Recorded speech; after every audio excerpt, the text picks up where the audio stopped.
La prise en charge des cancers en général et celui de sein en particulier n'est toujours pas suffisante. Le dépistage pose encore problème, surtout dans des pays pauvres. Il y a donc intérêt à mettre l'accent sur le dépistage. C'est ce que le magazine Tcheka propose à travers cet extrait.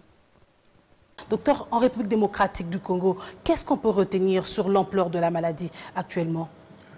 C'est vrai que la difficulté est que nous n'avons pas des chiffres exacts. Nous avons des études disparates, des études menées particulièrement avec des besoins très limités.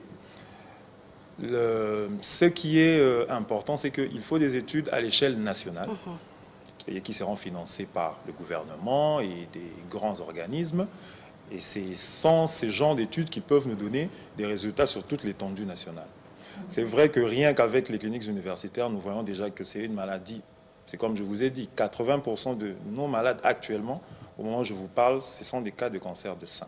Donc c'est une maladie en nette progression et qui commence même à toucher tous les âges. C'est vrai que nous commençons toujours par la consultation à 2 étapes. Il y a cette partie que nous appelons anamnèse, où nous discutons avec la patiente pour savoir pourquoi elle est venue. Et on l'appelle interrogatoire. Mais il y a la deuxième partie où nous examinons la dame. Vous voyez, déjà à partir de la première partie, quand elle nous dit par exemple que non, docteur, il y a une boule qui est sortie dans mon sein, ça nous met déjà la puce à l'oreille. Et maintenant, il faut examiner. Et en examinant, nous avons des caractéristiques. Quand elle nous dit par exemple que c'est une boule qui est dure, qui ne la fait pas mal, et en fonction aussi de son âge, on peut déjà se dire que bon, on a déjà une suspicion de ce cancer-là. À partir de quel âge, au fait, il y a des suspicions? Généralement, comme je l'avais dit tantôt, ce sont des femmes 40, 50 ans et même plus les ménopausées. Parce que jadis, on parlait plus de ces femmes ménopausées. Mais maintenant, même une fille de 30 ans, on a eu des cas, 27 ans et tout. C'est surtout cet examen qui va nous mener vraiment au diagnostic. En examinant, on voit l'anamnèse, donc l'interrogatoire, on examine, comme je disais, les caractéristiques que nous allons trouver lors de cet examen clinique. Ça peut déjà nous dire qu'on est devant un cancer, mais comme toujours en médecine, il faut confirmer. Il y a ce qu'on appelle les examens paracliniques. Donc, on fait la mammographie, on fait l'échographie.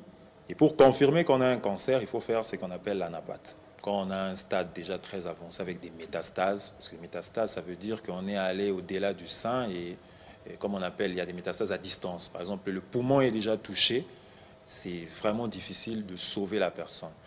Mais il y a ce qu'on appelle une notion qu'on appelle la survie. Et généralement, dans le cancer du sein, c'est la survie, par exemple, à 5 ans.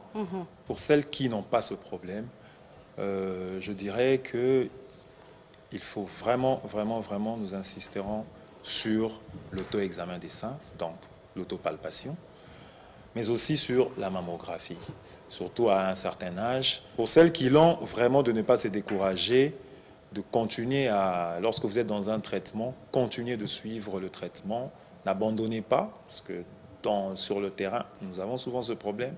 Les gens commencent, ils ont été opérés, mais après, on ne les voit plus. Les gens pensent qu'ils sont guéris. Or, il faut toujours ce contact avec le médecin, ce suivi, qui doit vraiment continuer jusqu'à ce qu'on vous dise que vraiment il n'y a plus de